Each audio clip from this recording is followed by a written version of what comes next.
আসসালামু আলাইকুম। মাহে রমজান শেষ হয়ে যাচ্ছে, সামনে ঈদ। আজকে আপনাদেরকে আমি দেখাবো কিভাবে চুল আঁচড়াতে হয়। ঠিক আছে, প্রথমে চিরুনিটা এইভাবে নেবেন, নিয়ে এইভাবে একটা টান দিবেন, করে একটা ফু দিবেন। ফু দেওয়ার পর হাতে দুটো বাড়ি দিবেন, পারলে সার থাকলে এরকম দুটা পোষা দিবেন। তারপর এইভাবে নেবেন, ঠিক এইভাবে এইভাবে নেবেন, এইভাবে নিয়ে এইভাবে এ হাত দিয়ে এইভাবে দিবেন, এ হাত দিয়ে এইভাবে, এ হাত দিয়ে এইভাবে দিবেন।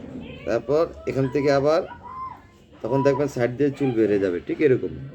দেখতে এরকমটা তা এটাকে আবার এই যে এইভাবে দিবেন, একটু উপর দিকে উঠায়। ঠিক আছে, তারপর আবার হাত দিয়ে যেমনি একটু ভাঁজ দিবেন।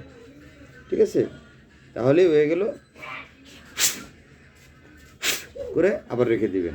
এটা হলো আপনাদের এবার ঈদে কীভাবে চুল আঁচড়াতে হয়। ওকে, থ্যাংক ইউ। সবাই আমাকে লাইক, শেয়ার ও কমেন্ট করে ফলো করে পাশাপাশি থাকবেন। আরও অনেক কিছু আপনাদেরকে শিখাবো। ঠিক আছে, এবং রাখার আগে দাড়িটাকেও একটু এরকম করে নিতে পারেন। এই যে এই যে এই যে আরবি মিয়া মিয়া।